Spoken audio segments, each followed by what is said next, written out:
નવસારીના વીરાવાડા વિસ્તારમાં વિકાસના દાવાઓ વચ્ચે મૂળભૂત સુવિધાઓના અભાવનો મુદ્દો ફરી ચર્ચામાં આવ્યો છે. મોટા હળપતિવાસમાં રહેતા શ્રમિક પરિવારો વર્ષોથી ગટર, શૌચાલય અને પીવાના પાણી જેવો જરૂરી સુવિધાઓમાંથી વંચિત હોવાનો આક્ષેપ કરી રહ્યા છે. નવસારી મહાનગરપાલિકાના વોર્ડ નંબર 4 હેઠળ આવતા વીરાવાડના મોટા હળપતિવાસમાં મૂળભૂત સુવિધાઓના અભાવે સ્થાનિકો ભારે મુશ્કેલીનો સામનો કરી રહ્યા છે. અહીં આશરે 70 જેટલા પરિવારોના 200થી વધુ શ્રમિક લોકો વસવાટ કરે છે. વર્ષોથી આ વિસ્તારમાં ગટર અને શૌચાલયની સુવિધાનો અભાવ હોવાનું સ્થાનિકો જણાવી રહ્યા છે. ખાસ કરીને મહિલાઓને સૌથી વધુ હાલાકી ભોગવવી પડી રહી છે. શૌચાલય ન હોવાથી મહિલાઓને વહેલી સવારે અથવા મોડી રાતે ખુલ્લામાં જવું પડે છે. સુરક્ષા અને ગોપનીયતાના અભાવે મહિલાઓમાં ભારે અસંતોષ જોવા મળી રહ્યો છે. સ્થાનિકોના કહેવા મુજબ આ સ્થિતિ તેમના સ્વાભિમાન અને આરોગ્ય બંને માટે જોખમરૂપ છે. માત્ર ગટરની જ નહીં પરંતુ પીવાના પાણીની પણ સમસ્યા ગંભીર બની છે. વિસ્તારમાં પાણી મર્યાદિત સમય માટે અને ખૂબ ઓછા દબાણથી આવે છે, જેના કારણે રોજિંદી જરૂરિયાત માટે પૂરતું પાણી મળી શકતું નથી. શ્રમિક પરિવારોને કામ પર જવાના સમયે જ પાણી આવતું હોવાથી વધુ મુશ્કેલી ઊભી થાય છે. સ્થાનિકોએ અનેક વખત તંત્ર સમક્ષ રજૂઆત કરી હોવાનો દાવો કર્યો છે, છતાંય આજ દિન સુધી સમસ્યાનો કોઈ કાયમી ઉકેલ આવ્યો નથી. હવે સ્થાનિકોએ મહાનગરપાલિકા પાસેથી તાત્કાલિક કાર્યવાહી અને મૂળભૂત સુવિધાઓની માંગ કરી રહ્યા છે.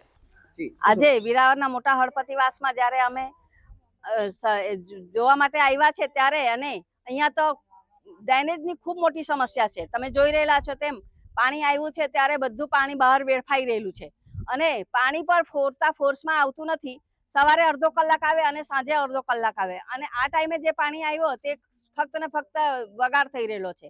ત્યારે સર્વે કરીને જે ટાઈમે બહેનો ઘરમાં હોય અને પાણીને પૂરતો યુઝ કરી શકે તે ટાઈમે પાણી આપો. અને ડ્રેનેજની સમસ્યા જે મોટી છે, કુદરતી હાજત માટે પણ બહેનોએ બહાર જવું પડતું છે, તે આપણા માટે ખૂબ જ શરમજનક વાત છે. જ્યારે નવસારી મહાનગરપાલિકાની વાતો કરીએ ત્યારે આજે મેયરશ્રી અને કમિશનરશ્રી જાતે આવીને સ્થળ તપાસ કરે એવી પણ માંગણી છે અમારી.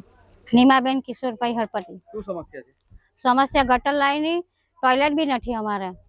ગટર લાઈન પાણીની બહુ સમસ્યા. અમારે પાણી બહાર જ જાય, જે પાણી આવે એ બધું બહાર જ જાય. ગટર લાઈન નહીં મળે, બધાનું કપડાં, વાસણ એ બધું પાણી બહાર જાય. અમારે તો ટોયલેટ જવું હોય તો બી અમારે બહાર જવું પડે. અહીંયા 10-15-20 ઘર એવા છે કે ત્યાં સંડાસ બાથરૂમ તો હોય પણ સંડાસ જ નહીં મળે. જે અમારે ગટરની વધારે પ્રોબ્લેમ છે, કેમ કે આ અહીંયા ગટર બની જાય તો અમારે આ બહાર પાણી નહીં આવે. મોહલ્લામાં બહાર પાણી નહીં આવે. પોતપોતાના ઘરે ચેમ્બર બની જાય તો પોતપોતાનું પાણી અંદર ગટરમાં ચાલ્યું જાય. રસ્તા બી શું કરે. હમણાં તમે જોતા છે કે પાણી આવ્યું એટલે આ બધું પાણી બહાર આવતું છે.